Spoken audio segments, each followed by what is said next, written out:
Hey everybody, so I'm back officially to do my Thanksgiving P3 friendly food blog. HCG reminder, that time of night.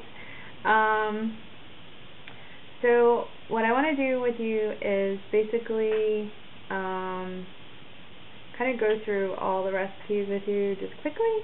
And then I think what I'll do is put a little, blog thing, a link to each blog at the bottom, because I just did a ton of research, read a ton of recipes, and then picked a bunch that I thought either might be really helpful for people or just look really good to me.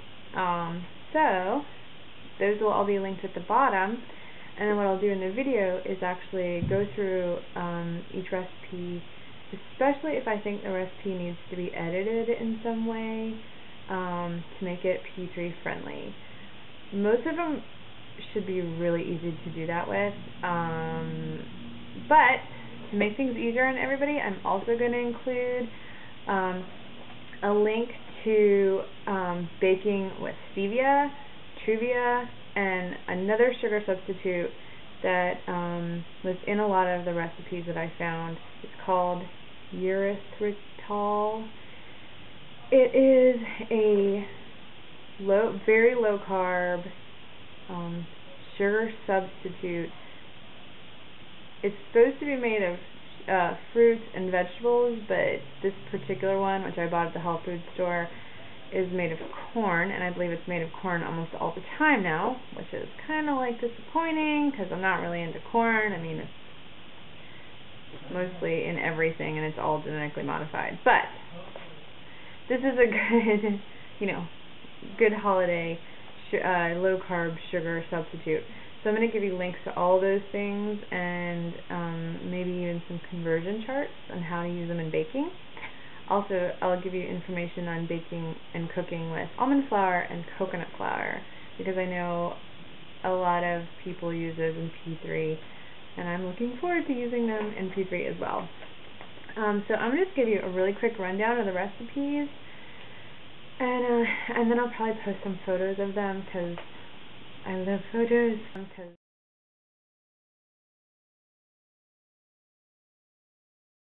Vanilla chai latte. This is very P3 friendly. Just add your favorite P3 sugar alternative if you like your tea sweet.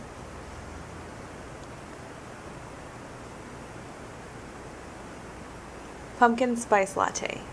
This may be more of a P4 recipe, but some edits such as sugar-free tahini pumpkin pie syrup could be a way to go if you aren't ready to introduce pumpkin into your diet. All sugars should be substituted with truvia or stevia to your taste, and if you do use a tahini sugar-free syrup, remember that adds sweetness, so other substitutes might not be necessary at all.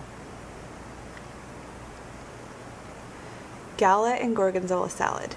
This salad is so simple and very P3 friendly. Mixed greens, Gala apples, Gorgonzola cheese, pecans toasted in a skillet, and a simple dressing of olive oil and balsamic vinegar. It also has that sort of lovely fall look to it.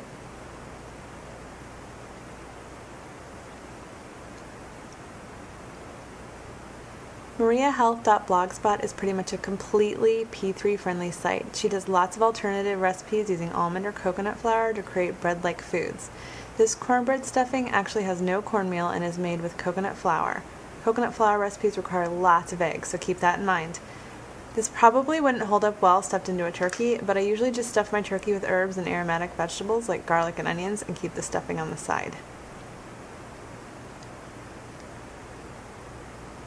Another MariaHealth.blogspot recipe, Faux-tatoes.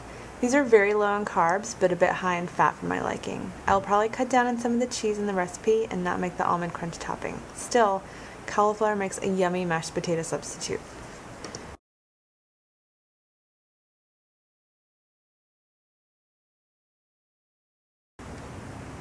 Lamb meatballs stuffed with chèvre. Chèvre is one of my favorite goat cheeses, very mild yet flavorful. These meatballs have a bit of a Mediterranean twist with a pretty classic marinara. Substitute the dried breadcrumbs with almond flour or flax meal. The same measurement should work. If you want to do a more classic meatball, substitute in beef, pork, and/or Italian sausage in place of the ground lamb and merguez sausage. In the marinara recipe, substitute the half a teaspoon of sugar with truvia. Remember to check conversions. You don't want your sauce to be too sweet. Green beans with smoked paprika and Marcona almonds. This is a very simple recipe, easily made P3 by replacing the sugar with Truvia or leaving it out altogether. Also remember you can use unrefined coconut oil in place of extra virgin olive oil in any of these recipes. I like a mild coconut oil like Ohio, which is found at Whole Foods. I also found a reasonably priced Spanish Marcona almond at Trader Joe's, but you can easily substitute in roasted California almonds. And I'm addicted to Spice Hunter brand smoked paprika. I use it all the time in P2 as well. Pumpkin Bourbon Cheesecake. This low-carb, gluten-free cheesecake is more suited to P4, but if you're in P3 and want to have a small splurge, this is probably a much better choice than your typical pumpkin or pecan pies. I'll probably substitute the xylitol out completely, maybe with Truvia. This will be a major experiment, but I'll let you know how it turns out and what substitutions I make. I also don't like things too sweet, so I'm going to taste as I go with the sweeteners to get a final result to my liking.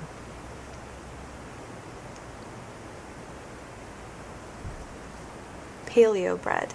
Elena says this is lighter and fluffier than her other breads. I'm not sure how to substitute out honey with the typical P3 sweeteners, and with such a small amount I might either leave it in or just not use it at all. Simple bread. A basic almond bread.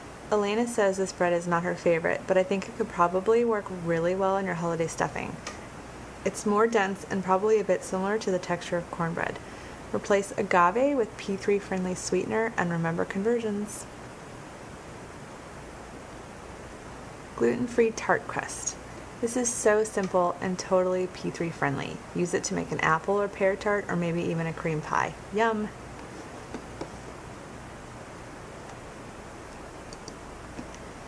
Okay, for the Brussels sprouts, this is one of my recipes.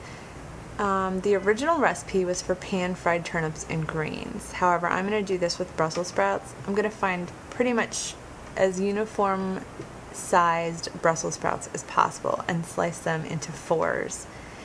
And then the recipe calls for a tablespoon of balsamic vinegar. But the first time I made this recipe, I didn't have balsamic vinegar, and I substituted that with apple cider vinegar and a little bit of unsulfured blackstrap molasses, and it turned out so amazing.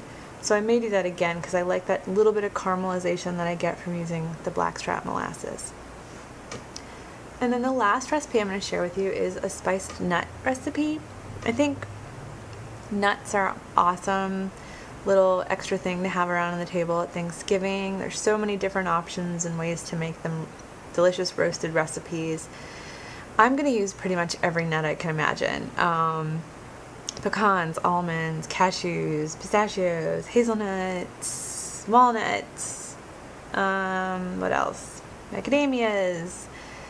And then I'm going to do basically what is a rosemary cayenne recipe. This recipe calls for brown sugar, and I will probably try this out with Truvia. Other than that, it's pretty simple, and I think that it should be really fun and delicious, and it's just nice to have something on the table for people to snack on. Okay, you guys, this is my P3 Thanksgiving recipe roundup. Hope it's been helpful to you, and hope you've enjoyed it. Talk to you guys soon. Bye.